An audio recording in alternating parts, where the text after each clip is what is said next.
सुप्रभात बच्चों। पिछले क्लास में हम लोगों ने भीड़ में खोया आदमी के निबंधकार लीलाधर शर्मा पर्वतीय जी के बारे में जाना था और इस निबंध का कुछ अंश भी पढ़ा था, जिसमें निबंधकार ने अपने मित्र श्यामलाकांत बाबू का परिचय दिया था और हरिद्वार जाने के क्रम में उन्हें किस तरह की परेशानियां हुई यह बताया था और ये परेशानियां क्यों हुई, उसकी क्या वजह है ये भी बताया था कि बिना आरक्षण के ही उन्हें हरिद्वार जाना पड़ा और काफ़ी भीड़ थी, जिससे उन्हें काफ़ी मुश्किलों का सामना करना पड़ा। अंत में वे हरिद्वार पहुँचे। उसके आगे आज हम लोग पढ़ेंगे। लेखक जब हरिद्वार स्टेशन पर पहुँचे तो उन्हें लेने श्यामलाकांत बाबू का बड़ा लड़का दीनानाथ आया था। दीनानाथ 2 वर्ष पूर्व अपनी पढ़ाई पूरी कर चुका था और तब से रोजगार की तलाश में भटक रहा है। लेखक ने उसे सलाह देते हुए कहा कि कई रोजगार कार्यालय खुल गए हैं, तुम नौकरी के लिए उनकी सहायता क्यों नहीं लेते।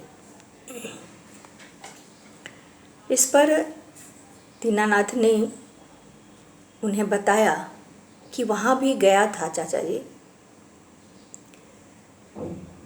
घंटों लाइन में खड़े रहने के बाद जब मेरी बारी आई तो अफसर ने कहा, भाई तुम्हारा नाम तो लिख लेता हूँ पर जल्दी नौकरी पाने की आशा मत करना। तुम्हारी योग्यता के हजारों लोग व्यक्ति पहले से ही कार्यालय में नाम दर्ज करा चुके हैं। उसकी बात सुनकर लेखक यह सोचने पर मजबूर हो गए कि छोटे शहरों का ये हाल है तो बड़े शहरों में बेरोजगारों की कितनी भीड़ भटक रही होगी। अब लेखक दीनानाथ के साथ अपने मित्र के घर पहुंचे। यहाँ की स्थिति और भी दमघोटू थी। एक कमरे में ठूस ठूस कर सामान रखा गया था और ऊपर से बच्चों की भीड़। इसे देखकर लेखक ने अपने मित्र श्यामलाकांत बाबू से पूछा, क्या तुम्हारे पास यही 2 कमरे हैं? इस पर वे बोले, क्या करूं, 2 वर्ष पहले जब मैं यहाँ आया था तभी से मकान की तलाश में भटक रहा हूँ। शहर में चक्कर काट काट के जूते घिस गए।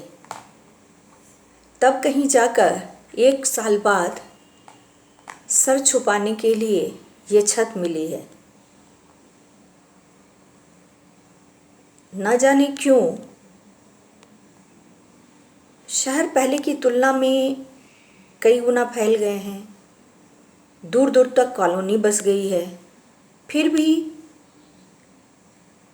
लोग मकानों के लिए भटक रहे हैं। लगता है हमारे देश में बढ़ती हुई आबादी का ही यह दुष्परिणाम है। जनसंख्या बढ़ रही है, मकान और खाद्यान्न घट रहे हैं।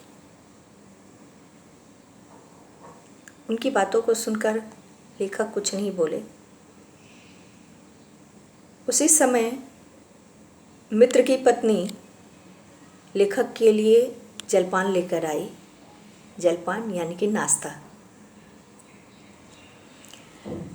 उनके पीछे उनकी 3 लड़कियां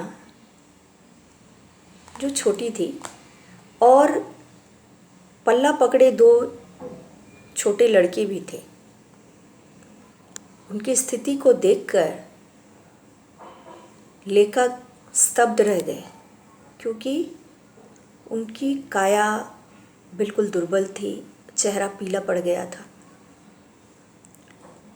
लेखक ने उनसे पूछा, कब से अस्वस्थ हैं? डॉक्टर को दिखाकर इलाज नहीं करा रही हैं? इस पर वह हंसकर बोली, भाई साहब, इतने बड़े परिवार में हर रोज कोई ना कोई बीमार तो पड़ता ही है। मैं डॉक्टर को दिखाने अस्पताल गई थी, पर वहाँ पर भी अस्पताल में रोगी और उसके संबंधी डॉक्टर को इस तरह घेरे रहते हैं जैसे कि मधुमक्खी अपने छत्ते को घेरे रहती है।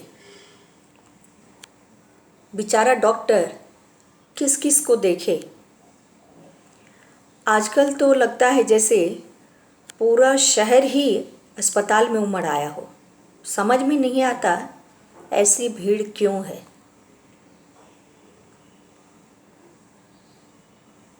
पुनः उन्होंने कहना आरंभ किया, अब देखिए, मेरी तबीयत भी कुछ ढीली रहती है।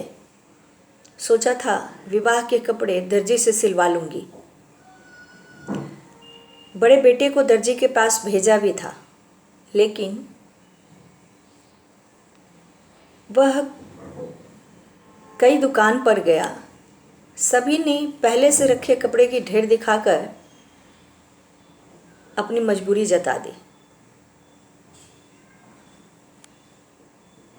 यानी कि कपड़े ना सिलने की मजबूरी बता दी। पहले ग्राहकों का स्वागत होता था, लेकिन अब उनसे चिरौरी करनी पड़ती है और फिर भी समय पर कपड़े नहीं मिलते। दुकानें पहले से अधिक खुल गई हैं, लेकिन ग्राहकों की बढ़ती हुई भीड़ के लिए वे दुकानें भी कम पड़ रही हैं। और इस तरह से एक छोटी छोटी घटनाओं के माध्यम से लेखक ने ये बताने का प्रयास किया है कि जनसंख्या वृद्धि के किस तरह से दुष्परिणाम हमें कदम कदम पर जो है झेलना पड़ता है। आज के लिए बस इतना ही। धन्यवाद।